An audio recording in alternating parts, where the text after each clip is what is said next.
Alors ça y est, après 2 mois sans publication, sur YouTube notamment et aussi sur Instagram, je reviens enfin avec une vidéo un petit peu spéciale, tu l'as vu dans le titre aujourd'hui.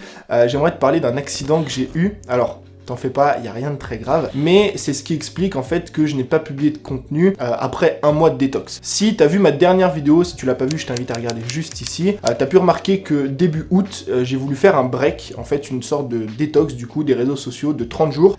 Plus de publications sur YouTube, plus de publications sur Instagram et surtout plus de consommation. Ça veut dire que littéralement pendant 30 jours j'ai disparu des réseaux sociaux. Mais tu l'as remarqué, normalement la fin de la détox était le 2 septembre et je reviens seulement aujourd'hui. Alors il y a un truc qui explique tout ça, et si tu me suis sur Instagram, tu l'as remarqué, si tu me suis pas, c'est juste ici. En fait, le lendemain de l'annonce de ma détox, donc le premier jour, j'ai malheureusement eu un accident de moto, et j'aimerais t'en parler dans cette vidéo, non pas forcément pour parler de l'accident en soi, mais parce que durant ces plus de 30 jours, du coup c'est 45 jours, c'est 2 mois en fait d'inactivité, parce que c'est très compliqué de travailler avec seulement un bras, pour faire des vidéos, pour faire des photos, pour faire des posts Instagram. J'ai appris beaucoup de choses, non seulement sur moi-même, mais aussi et beaucoup sur mon business. Alors avant de t'expliquer un petit peu tout ce que j'ai appris et comment ça a changé littéralement ma vision de ce que je voulais créer en matière de création de contenu et de business, je vais t'expliquer rapidement comment ça s'est passé. Donc c'était un vendredi, exactement le lendemain de l'annonce de ma détox. Je l'ai annoncé le 1er août. Et le 2 août, comme tous les jours presque, je me rends à la salle. C'est l'été, il fait beau, je suis en moto, parce que j'ai le permis de moto depuis 2 ans. Et en fait, comme tous les jours, donc je rentre chez moi après la salle de sport, et j'arrive à un feu rouge sur lequel il y a 2 voies. Je te ferai un dessin peut-être juste ici, pour que ce soit plus compréhensible. J'arrive à ce feu rouge-là, il y a 2 voies, donc une voie à droite, une voie à gauche, où tu peux doubler. Je remontais pas une file en moto, j'étais vraiment sur une voie officielle, on va dire. Et en fait, la voie de droite était quasiment bouchée, parce que tout devant, il y avait un camion. Et quand je remonte la voie de gauche en moto, la voiture qui est derrière le camion est en train de péter un plomb parce que le camion n'avance pas et elle déboîte, donc sans clignotant, au moment où moi je remonte la file en moto. Forcément, je freine, je donne tout ce que j'ai, ça suffit pas. Alors j'essaye, on va dire, d'esquiver la voiture et je tombe, je me réceptionne sur les poignets, donc je tombe en avant, je mets les mains, c'est le premier réflexe que t'as en fait quand tu tombes. Et malheureusement, sur le coup j'avais rien, j'arrive même à remonter la moto, donc à la relever, je la mets sur le bas-côté, je commence à faire un constat avec le mec, etc. La moto est HS, elle démarre plus ni rien, j'ai pas forcément mal au poignet, sur le coup j'étais assez énervé on va dire après le mec. Et 1 heure, 2 heures après, je vois mon poignet gauche du coup qui commence à gonfler.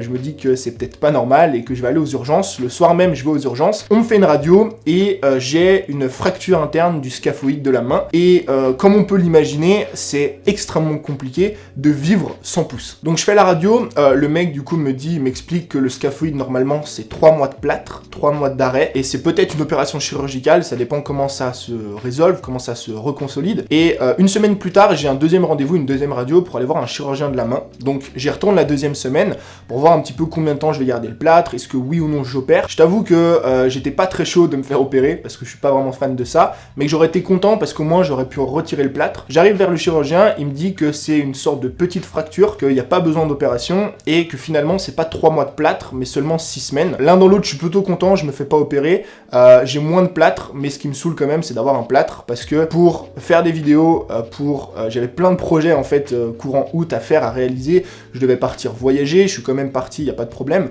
mais je voulais faire beaucoup de choses en fait avec la vidéo, et avec un bras dans le plâtre, avec une seule main, tu te doutes que c'est extrêmement compliqué. Au début, je voyais ça comme quelque chose de très négatif, je me disais que j'allais passer mon mois d'août chez moi, à bosser sur des trucs que j'avais pas forcément envie de faire, à rester devant l'ordinateur, mais au final, j'ai appris beaucoup de choses, non seulement sur moi-même et sur mon business. Alors on va commencer par le côté pro, donc j'ai appris 2 choses, j'ai retenu 2 choses on va dire, de cette expérience que j'ai vécue sur les 60 derniers jours. La première chose, je t'en ai parlé l'autre jour sur Instagram, je te mets le post juste ici. En fait, j'ai pris conscience d'une chose, c'est que aujourd'hui, que tu sois coach, entrepreneur, créateur de contenu, même influenceur, peu importe ce que tu fais sur internet, tu dois impérativement avoir un système qui te permet de gagner ta vie, ou qui te permet de générer des revenus, un minimum de revenus en tout cas, qui soit dissocié du travail que tu fournis au quotidien. Ce que j'entends par là, c'est que supposons, moi par exemple, j'ai eu beaucoup de chance, je me suis fait une fracture interne du scaphoïde qui a duré 6 semaines. Elle aurait normalement dû durer 3 mois. Et j'ai de la chance, je gagne ma vie sur internet en vendant des formations, en vendant du savoir-faire. Imagine un instant que je gagne pas ma vie au travers de formations,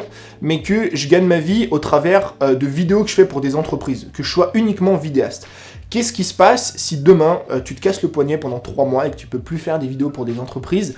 Malheureusement derrière, ton chiffre d'affaires forcément qui va diminuer. Et si t'as pas mis en place un système d'épargne, si t'as pas mis d'argent de côté, bah mine de rien, pendant 3 mois, tu risques d'être un petit peu embêté parce que t'as peut-être investi, peut-être que t'as un appartement, peut-être que t'as un studio, et que mine de rien, t'as de l'argent qui part tous les mois, mais si t'as pas d'argent qui rentre, c'est très compliqué. En plus de ça, bah, j'ai appris une chose durant ces 2 derniers mois, c'est que en tant qu'entrepreneur, il y a beaucoup de choses mine de rien qu'on néglige ou qu'on oublie ou auxquelles on pense pas au niveau de la sécurité sociale, des remboursements, des choses que personne ne t'apprend finalement. Ça sera d'ailleurs le sujet peut-être d'une autre vidéo ou d'une formation complète autour de ce domaine-là, parce que il y a une chose à noter par exemple, c'est que les remboursements que tu as en matière de sécurité sociale sont calculés sur les 3 dernières années de chiffre d'affaires. Et moi par exemple, vu que j'ai pas créé mon entreprise depuis 3 ans, et ben j'ai eu aucun remboursement du côté de la sécurité sociale. Et même si j'en avais, c'était à peine 900 € par mois et c'est très loin de ce que je gagne habituellement. Donc tout ça m'a fait prendre conscience en fait qu'il fallait que j'ai un système sur lequel je suis en train de travailler en ce moment, qui me permettait de dissocier le travail que je fournis au quotidien des résultats que j'ai à la fin du mois. Deuxième chose que j'ai appris professionnellement,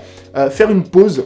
Alors pas forcément une pause de manière générale dans ton activité, mais en tout cas sortir la tête de l'eau, la tête du guidon de ta création de contenu quotidienne, ça va te permettre d'apprendre beaucoup de choses sur toi-même et sur ce que tu veux faire. Durant ces 45 derniers jours, enfin ces 2 derniers mois même, j'ai pas publié de vidéo et j'ai posté très peu de photos Instagram. Tu t'en doutes, j'ai quand même bossé sur beaucoup d'autres choses à côté et j'ai eu surtout une grosse réflexion sur moi-même, sur ce que je voulais faire et sur ce que j'aimais. Et mine de rien, ne publier aucun contenu pendant plus de 2 mois, ça m'a fait prendre conscience de ce que j'aimais, de ce que je voulais construire. Et je repars sur cette fin d'année, même si c'est une fin d'année, avec une meilleure vision de ce que j'ai envie de faire au quotidien. Donc ça, c'est un petit peu les 2 choses que j'ai retenues de cet accident, on va dire. Il n'y a pas que du négatif, il y a aussi du positif. Côté professionnel. Maintenant, on va passer au côté personnel. Il y a aussi 2 choses, du coup, que j'ai retenues qui sont très importantes pour moi et dont j'ai envie de te parler. La première chose, ça va te paraître un peu bateau ce que je vais te dire là, mais c'est que la santé, pour moi maintenant, déjà avant, mais encore plus maintenant, c'est ce qu'il y a de plus important dans ta vie. Il y a d'autres choses très importantes, comme la famille, comme les amis, mais la santé, c'est une chose en fait qui est irrécupérable, que si tu casses ta santé, entre guillemets, c'est très compliqué de la retrouver. Et là, on parle, enfin moi là en tout cas, je te parle d'un retour d'expérience de 6 semaines avec un plâtre.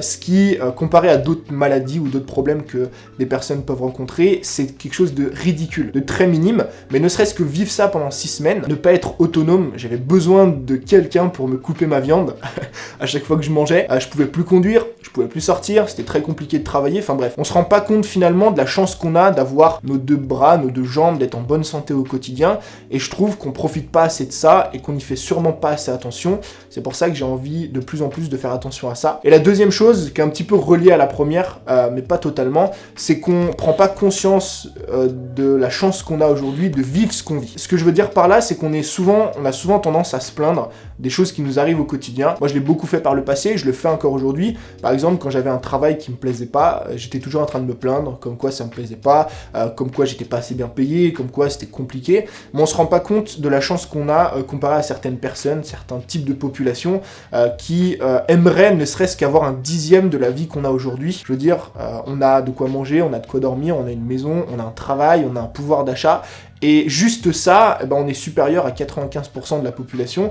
Donc même si ça a un peu rien à voir, ça m'a fait prendre conscience aussi de la chance d'être en bonne santé, de la chance d'avoir un toit, de la chance d'avoir un travail qui me plaît. Et mine de rien, tu prends beaucoup de recul un petit peu sur ce qu'on vit au quotidien. Et j'ai pris conscience que il fallait profiter de tout ce qui nous entourait plutôt que de se plaindre. Et que s'il y a un truc qui nous plaisait pas, il valait mieux trouver une solution plutôt que sans cesse rechigner. Donc finalement, ce petit accident, c'est rien de très grave. J'ai envie de te dire que c'est un mal pour un bien, parce qu'en moto, t'as vite fait d'avoir plus qu'un simple poignet cassé. Donc je m'en tire plutôt bien. En plus de ça, comme je t'ai dit, j'ai appris beaucoup de choses sur moi-même et sur mon business. J'aurais préféré éviter tout ça forcément, mais en tout cas, je vais pas me plaindre de ce qui m'arrive. La deuxième chose, c'est que je suis content, je vais pouvoir revenir plus en forme avec des vidéos, avec de nouvelles idées, avec de nouveaux projets. Donc comme d'habitude, sois sûr de me suivre sur YouTube, mais aussi et surtout sur Instagram, parce que c'est là que je partage un petit peu tout ce que je fais au quotidien et que tu peux me suivre littéralement tous les jours. J'espère que cette vidéo t'a plu, merci du temps que tu m'accordes, et je te dis à très vite pour un nouveau contenu. C'était Tony,